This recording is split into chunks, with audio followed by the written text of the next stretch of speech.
Hello, welcome to Rappler's Talk Thursday. I'm Ayi Makaraig, sitting in for Maria Ressa. From biblical floods to modern-day calamities, NOAA seeks to save lives in the face of disaster. Today, we get to know more about the 21st century NOAA, the nationwide operational assessment of hazards, a project of the Department of Science and Technology. Here to tell us more about this is the NOAA Executive Director, Dr. Maher Lagmay, from the UP National Institute of Geological Sciences, or UPNIGS. Good afternoon, Dr. Lagmay. Thank you for joining us on Talk Thursday. Thank you too. Good afternoon, Ayi. So, sir, actually, this has been a long time advocacy of yours to put weather data online to make it accessible to everyone. So, what finally led to this Project NOAA? Yeah, I've been working on disasters for the past 8 years. So every time there's a disaster, I would go there and then I would see the problems. And we learned a lot from observing what happened during the past disasters that we've had. And nearly every year we have one. So it's just transferring from one place to another. And from the lessons learned, we tried to enumerate all of them. It was our wish to have them implemented. But lately, the President of the Philippines instructed the Department of Science and Technology to put in place a responsive program to address our problems with disasters. And DOST accepted that, and they received some funding, and they got the help of scientists from the University of the Philippines, and they are now implementing what we call as Project NOAA, which stands for Nationwide Operational Assessment of Hazards. What is Project NOAA? We have a website. It's found in NOAA, noah.dost.gov.ph. And it seeks to showcase what NOAA can deliver. But it's by no means the only way by which we will disseminate the information, because we want to use all types of media platforms. We'll establish a weather channel, DOSTV, a disaster channel. It's going to be online 24/7. We're going to use radio through KBP, cable TV. What else? SMS technology. Social networking, Twitter, Facebook, whatever you can think of. And that's what we're going to use to disseminate the crucial information. The information that we want to deliver are reliable, accurate, and timely information about meteorological related disasters. But eventually, it's going to move on to also address other hazards like landslide hazards and earthquake hazards and tsunami hazards. Basically, what we want to do is to use the best technology, the best science, the best information means by which we can disseminate the data and bring it to the communities. The key message is we want to empower the LGUs and we want to empower the communities. Okay, so let's start with the basics. You mentioned this aims to give all of the weather data, to put it up there for people to access. So what are the specific types of information that people can get from Project NOAA? Actually, it's not just weather data. It also contains flood maps. Eventually, we're going to simulate all of the flood hazards in the Philippines. Basically, we're going to make simulations and put there the flood maps for every watershed in the Philippines. But we're still at the research and development stage. We're just starting. NOAA has been around for about a little more than 2 months. And we'll complete everything by 2013, end of 2013. As of the moment, we were able to put up that website, and it's got a lot of information in that website. We can start with an overview. If you want to, for example, look at the weather condition of the Philippines. Okay, so it zooms in to the Philippines, and it gives an overview of the satellite. Right now, the satellite is not appearing. But anyway, so if we look at the Doppler data, we have ground stations. Pag-asa has ground stations in Subic, Tagaytay, Cebu, and Hinatuan. Okay. And they also have one in Virac and in Baguio, but we're still trying to stream it into the NOAA website. All of these data come from Pag-asa. Okay. And basically what I'm saying is that this is a Pag-asa NOAA project. So it's all under the Department of Science and Technology. So we're doing some research. We're still testing it and see if it works for disasters. What happened? So it disappeared again? It disappeared. Okay. I clicked on the empty sat. It's not coming up. Okay. Oops. And the rain gauges. Maybe we should reboot it. It's not coming up. Okay. This is for the Doppler. Right. Just to reload. Let's just reload it. Okay. So in the There. meantime, There's something. it's okay. There's something appearing there. Okay. Okay. What you're seeing there is the map of the Philippines, the Pacific Ocean, and the South China Sea, and you see the satellite data showing the cloud pattern in and around the Philippines. So the red areas are clouds, the yellow areas are also clouds, but the red ones are the ones that are precipitable. They deliver rains. So you're getting an overview of the weather condition of the Philippines. Okay? Now, if you look at the Doppler data, so I just take out the EMTESAT data. We have streaming online data from Subic, and you see the cloud patterns. The light blue ones are areas or clouds which can precipitate 0.1 to 0.3 millimeters of rain. If we zoom in to Quezon City, for example, all right, you see the clouds that are hovering above us. Okay. And they're not just images, no? They're actually images with content. Yeah? So you see the green parts and the red parts, which are actually areas that are going to experience rainfall of about 2.4 to about 6.5 millimeters of rain. So if you want to see if there's going to be a thunderstorm in Quezon City or Valenzuela, you have the tools to see them. So this is real time. It delivers data every 10 to 15 minutes. Okay. So what you're seeing, it's animated. The last 5 frames, we animated it and then put it online. You also see a flood map of Marikina. Yeah? So this flood map was produced from the simulations of the Ondoy rain on top of LiDAR maps. LiDAR maps, or LiDAR stands for light detection and ranging, and it is able to create a topography, a topographic map of a certain area at very, very high resolution. Basically, there's an elevation point every 20 centimeters, and the vertical accuracy is also 20 centimeters. So that's necessary for simulating floods because differences of half a meter or a meter in elevation is critical for determining floods.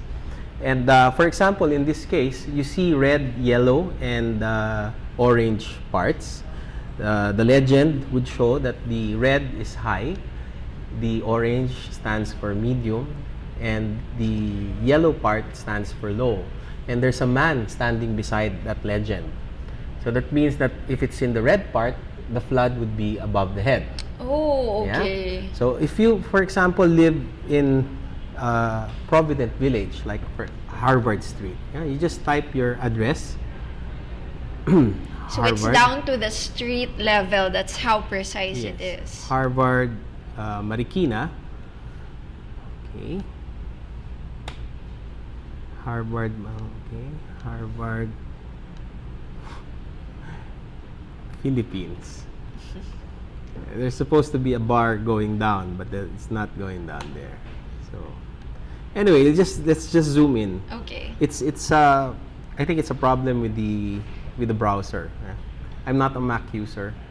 Okay, so that's Provident. That's Provident Village. Harvard Street can be seen there. I think the familiar places there are yung SM Marikina, and the house of Christine Reyes, no? And that's for a 5-year. Can you go to flood map there? That's for a 10-year flood event. And this one, if you click on Marikina again, that's for a 5-year rain return flood event. So that means that if the rain return statistical probability is 1 every 5 years, it's not going to flood Provident Village. But if it's Ondoy, if you go to the flood map, and then go to Ondoy, and then type Marikina, the corresponding flood would be like that. Wow, okay. So the red parts are This is the high. flood waters that are above the head.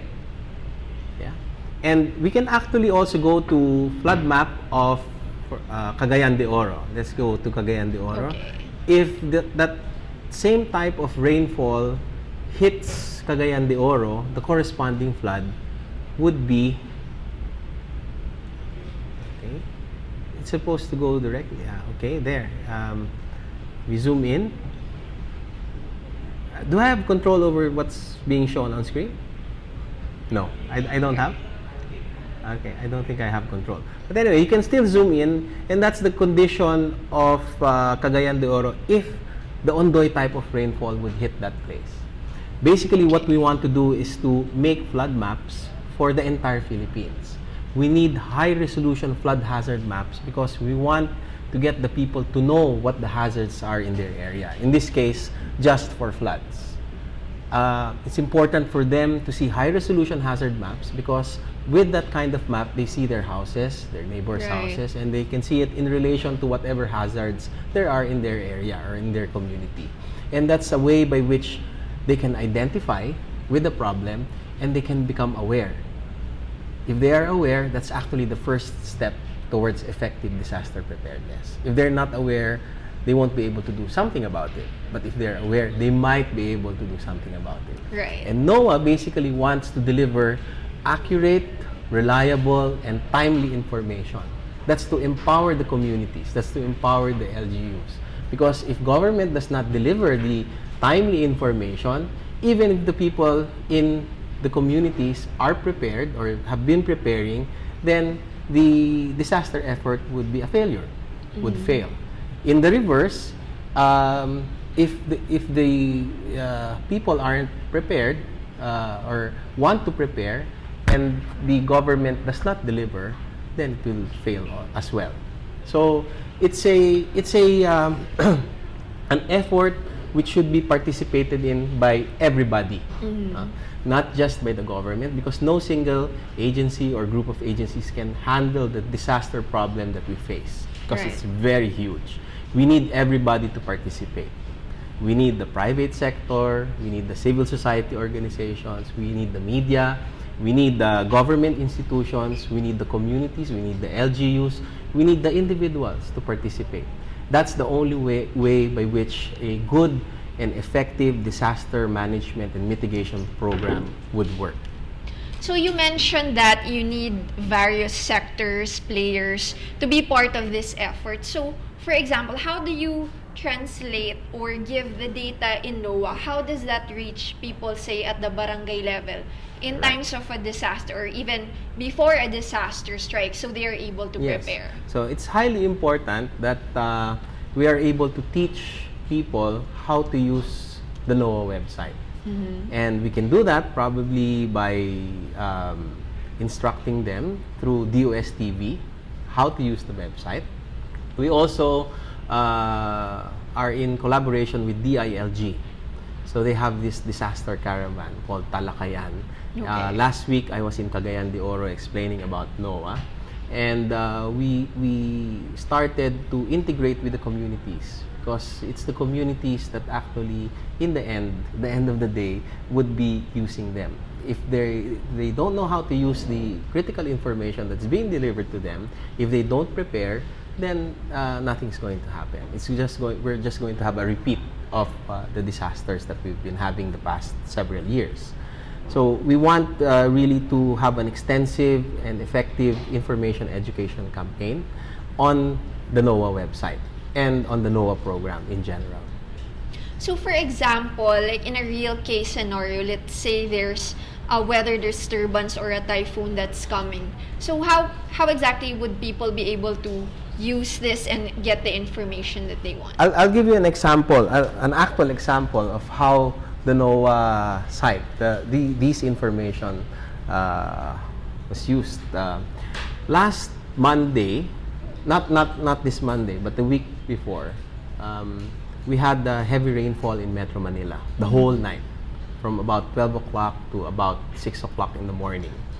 And it was raining heavily in Marikina as well. We had stream gauges, we have stream gauges deployed all over Marikina. Yeah. Okay. So if you look at the stream gauges in Marikina, you see the red pins. The blue pins correspond to rain gauges, and it also gives wind, pressure, temperature, and humidity information. We look at the sensors, the red pins. They actually are sensors that give information about the water level along Marikina River, from the upper part of Marikina River to Provident Village and up to Taguig. So here we see in Montalban, the latest river water level data that was sent was at 2 p.m. So that was around 25 minutes ago. And it delivers information, sends us information to this website and to us every 15 minutes. No, I think in this case every 20 minutes. Okay. And you can see in this graph, there are several colors. There's a normal color, which is the pink one, alert, which is yellow, alarm, orange, and red, critical. Last Monday at around 5 o'clock up to 9 o'clock, this water level went up to critical. So that means it was an event that was already critical and quite dangerous, at least for the people who were scared in Marikina, because they didn't know whether the rains would continue or not throughout the morning. And of course, the City Hall was also concerned because they are in charge of sending out an alarm and telling the people to whether evacuate or not. But at around 6 o'clock, when they saw the website and the clouds from the satellite were seen moving away from Marikina and from Quezon City, and there was a probability map there that shows that in 1 hour, 3 hours, and 6 hours there would be so much probability of rain, like 15% or 30%. And it all said that during that morning of Monday, it was going to be a sunny day. Okay. So the people who were in charge of disasters, the LGU, actually thought that the Ondoy incident won't be repeated because they knew that it was not going to rain anymore. It was just overnight. Yeah, it was just overnight. So the water level there was expected to go down and not trickle down or move or flow down to the area of Marikina, Pasig, and Cainta. So rather than sounding off the alarm to evacuate, they had a handle to real-time information, and that information was used in their decision-making process. So when they saw it, okay, it's not going to rain, there's not going to be any repeat of Ondoy, they knew that the floodwaters actually were accommodated by some sort of basin. It was the fields of San Mateo. And when they saw those simulations, they knew that there was not going to be any flood event.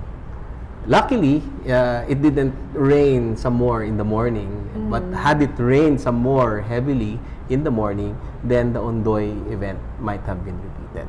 So it's a real-time handle to critical information, which people can use for critical decision-making processes. And it's not only applicable to disasters because you have probability maps here. For example, if you go to the weather outlook and click on probability, you can see a lot of sun and cloud icons. If you Yes. click on one, like for example, in San Jose del Monte, okay, so there's the probability of rain 31%, 27%, and 29% in 6 hours. So if you just look at that, you would know what the condition would be in a few hours from the current time. So if you're going to have a party, a garden party, just look at this map and then you would know that it's okay to have the party outside in the garden. It has many other applications. For example, if you want to dry palay, no? Rice. Yeah, for So, agriculture. you wouldn't like it to get wet. If you want to go out in the sea, take a boat in the sea, you don't like heavy rainfall while you're out in the sea. For example, if you're going to wash your clothes, your wife's clothes. So, if you want it smelling good, you need sun. So, this website would tell you as well the weather condition. But basically, it's really geared towards addressing our disaster problems. I guess a question for many, given the calamities we've had, and in the past there were complaints that Pag-asa was not very accurate in predicting the track of certain weather disturbances. So this time, how sure are we that the information we get from NOAA is reliable? Nothing is for sure. Nothing Okay. is sure. But we try. We try our best to fix things that need repair. So that need to be solved. So here, we know that from the lessons learned in past disasters that we need to use science. We need to use advanced technology. We put up sensors for the entire Philippines. If you look out at the map of the Philippines, it's dotted with lots of pins, blue pins, red pins, and green pins. And those pins actually deliver information every 15 minutes in every corner of the Philippines. And we're going to add another 1,000 sensors. Yeah? So if, for example, you want an overview of the rain condition in the Philippines, just take off the weather stations, the stream gauges, the rain gauges, and this probability. And you'll see a contour of the rainfall condition in the Philippines. Just a quick glance. And you'll see that in the northern part, there's rain, and in Palawan, there's rain. And all of these information are being taken from the sensors that are deployed all over the Philippines. So we try our best. And these data and information that we're delivering are actually things that we saw were lacking before. Okay. Yeah. So actually, the use of the internet is something that was lacking before because Right. this is such a wonderful technology. We don't want to reinvent the wheel. Google Maps is there, the Bing Maps and other types of maps are there, and we can use it. We can use it to deliver timely, accurate, and reliable information. And we need to distribute the critical information out there to the far-flung places of the Philippines where the disaster information matters most. So you said that in the barangay level, people can actually use this to plan for disasters, like things like where to evacuate, what roads to close. So how can the barangay level specifically use something like this kind of a map? The flood maps show where there are possible floods with above the head waters. Yeah? And if you know the places that would get flooded, you'll be able to know where to put your search and rescue facilities. You'd be able to identify where there are blocked roads. You'd be able to identify blocked access routes. You'd be able to identify where the hospitals are, sighting of key places. But I think what's important is that the flood maps actually is a tool for development planning. Because Right. disasters are not treated as one-off events, extreme events. Disasters are actually treated now as a product of a failure in development planning. So if we don't plan ahead If we try to populate a certain area that we know is already hazardous, then the next time that that hazard strikes, then there's going to be a lot of deaths. There's going to be a lot of casualties. So what we want to avoid really is to populate areas that are known to be hazardous places. So it's a developmental issue. It's not just a one-off extreme event that's treated as rare, and then we act accordingly by doing emergency response and then giving donations. So we don't want to treat disasters that way. We want to be smart. We want to be able to use advanced science and technology. We want to be able to use our intelligence to be able to mitigate the high number of casualties during disaster events. So NOAA actually brings together many players, like you're working with telcos, international groups. So what do all these groups bring in? How do you integrate the effort to ensure you get the best technology and also to really have a coordinated effort for disasters? Well, for example, the smart telecommunications and Sun Cellular made the MOA with NOAA, and that NOAA involves the co-location of the rain gauges, because they already have a place which is secure. There's electricity and there's security, so we can place our sensors there.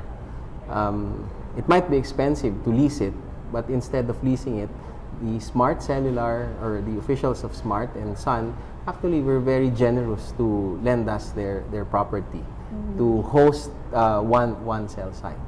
Again, I'd like to emphasize that it's a concerted effort. It's supposed to be an effort by everybody. Together, we fight disasters. And government can't handle it alone, because the resources would be tremendous, because the disaster problem that we face is so huge. So we need really to participate. Everybody must be aware. Everybody must move. Everybody must listen to whatever government is saying. No matter what government says and what government does, if the people don't listen and don't do their responsibility, then all efforts of government, including NOAA, would be in vain. So we have some questions from social media, some actually in relation to government, which you have mentioned. So from @Becky10E, are the LGUs technically equipped to use the equipment in Project NOAA? So are the LGUs ready? How are you getting Well, in we touch just with started. We're going to have an information education campaign, and we want to train everybody. We want to use the TV channel to train people how to use it. We have to have modules to train people. And we've just started, first with the technical aspects, then comes the training part. So give us time. We're just 2 months old. Yeah, we're just a little bit more than 2.5 months. And we delivered to you a lot of rainfall information, the Right. Doppler data coming from Pag-asa. Government has a lot of assets, and you see that it refreshed. So somewhere in Cagayan, okay. Yeah, if you look at the temperature, I'm seeing it on my screen. Look at the rainfall. If you look at the rainfall, somewhere in Cagayan, there's heavy rainfall. So that's yellow, registering yellow on the screen. And what was I saying? You just started. We just started, and please give us time. We're still in the research and development stage, and we started with the website. We are delivering actually a lot of critical information that people wanted to be out before. In fact, there's a Facebook account that it's all about free Doppler data. Okay. Yeah, free Doppler data, and now it's streaming online, so people can look at the cloud patterns, look at the intensity of precipitable rain corresponding to the cloud patterns, see if it's going to rain in your area, and we're eventually going to deliver flood maps in your area based on the rains. And we're actually looking into a 6-hour flood warning system. Our directive was to be able to warn the low-lying communities 6 hours in advance. And we're using different kinds of tools. We're using satellite, we're using Doppler data, we're using rain gauge data, water level data, and so on and so forth. We're using the internet to address the disaster problem. These are our lines of defense against the different weather disturbances that hit our country from time to time. So speaking of the different media that you plan to tap, you mentioned you want to use social media, so things like Facebook and SMS. So what is the goal that, for example, if you have that information, you'd be able to text? Is that a service that people can subscribe to? How does it work? I think it's better if people subscribe to it, because sometimes if you text messages that are bothersome, then they tend to be desensitized. That's not a Okay. serious type of text. If you subscribe, that means you're interested. Interest is key. Awareness is key to solving our disaster problems. So if you subscribe and then there's an impending situation, there's an imminent hazard, then we can text it to you saying that there's going to be heavy rainfall in your area and beware of floods. But it does not stop there. By saying beware of floods, that means that in the months before the event happens, or in the years before, you already know where the floods could happen and you know what levels the floods would be.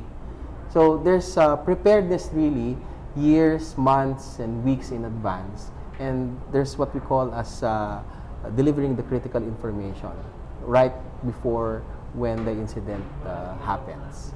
Here, real life scenarios, things that happened in the past. What happens if the telcos or internet are down due to bad weather, or for that matter, electricity? Actually, that's a lesson that we learned also for Ondoy and for other incidents. Actually, our website went down during Sindong, or it did not go down, but Google complained to us that it was being overloaded, that they were being overloaded. Okay. And we've received emails from Google twice already that we were being overloaded because of the website. Meaning you had too many hits. Yeah, a lot of hits, tens of thousands of hits because of an incident. So people tend to be more attentive whenever there's a disaster. What happens for the sensors? We have backups. We have right now streaming SMS data through SMS, but if it fails, we have radio. Okay. If it still fails, we have satellites. So all of those will deliver the information to the website. If there's no electricity, what can we do? But at least we delivered the flood hazard maps long before the incident happens, and the people are already aware of what could happen in that area or in their areas. With respect to clogging of the internet, what you're seeing here is the skin, just the skin, and the maps are actually in Google Cloud, in Google servers, and the data is in the Google Cloud. We want to distribute this website, this skin, to different cities. Like, for example, Makati, if Marikina wants to host it, if Rappler wants to host it, if ABS wants to host it, or whatever company wants to host it, by all means, please do so, because it will deload. Right. It will deload the So the people can server. go to different sites. Yes, and each site could be focused on their area. So another question, the problem is not everyone has internet access, especially in remote rural areas. So in that case, is there a way, for example, if there's really a huge disaster, to notify at Yeah, least the that- government officials there? I mean, if there's no internet, there's no Well, power. As I said, we have different media platforms. We have radio through the KBP, we have cable TV, we have DOS TV, and we're actually looking at, have you heard of Super Wi-Fi? No, not You yet. haven't heard of Super Wi-Fi. This is another program that DOST wants to push. If you're viewing the TV and you want to change the channel, well, this was the analog type of TV. From 2 to 4, there's this static that you see. From 4 to 6 or 4 to 7, there's that static. It's called TV white space, and that is unused bandwidth. Okay. Unused bandwidth, and they have already made the technology, invented the contraption to get this unused bandwidth or TV white space and convert it to internet bandwidth. And we're looking into that, delivering it into the provinces that have TV signal, and that unused TV white space signal will be converted into internet. So that probably would solve the problem of barangays or far-flung areas not having internet access. But I'm sure the provinces, even if the barangays don't have internet access, I'm sure the provincial government and the city halls do have internet access. And if they see this, they have a handle on the situation. They can print out the flood maps. There's no need for them to come over to Manila and to buy the flood hazard maps. They can print it themselves. I'm Right. sure they have printers, the provincial government or municipal government or city government. And they can go to their barangays. They know already which houses are hazardous. They can actually go to them and show them the map, tell them that you live in a hazard-prone area, a flood hazard-prone area. And that is the first step, informing the people, informing the individual, and making them aware. So looking at this in the bigger picture, do you think that we are now moving away from that practice in the past of just, as you said, the disasters just repeat, some of the lessons get lost on us? Are we now moving toward what you call a culture of safety? We're trying. Well, the culture of safety involves not just the behavior of the individual, but it's a system. How the society treats disasters or natural hazards. We must be actually very conscious about what could happen and what to do. We must be conscious that everything happens all the time. These calamities, the natural hazards happen all the time. And the disasters actually are just the product of the doings of human beings. And if we're conscious about that, then we'll be able to address the problem. Because if we don't know about what's going to happen, then we'll be surprised. Remember that knowledge is power. So speaking of knowledge and getting people involved, so how can people actually help out in this? Like if they want to contribute to the project, if they want to help out or learn more about it, what are the ways by which you want to engage people? On July 6, we're going to launch Project NOAA. It's going to be in Balubad Gym in Nangka River. It's in a basketball court. It's not an air-conditioned room. A lot of top government officials are coming. And we actually invited corporations, CEOs of corporations. I believe that Manny Pangilinan is also going to come over. And we actually want to encourage the private sector, the academe, the researchers, civil society organizations to come and help us.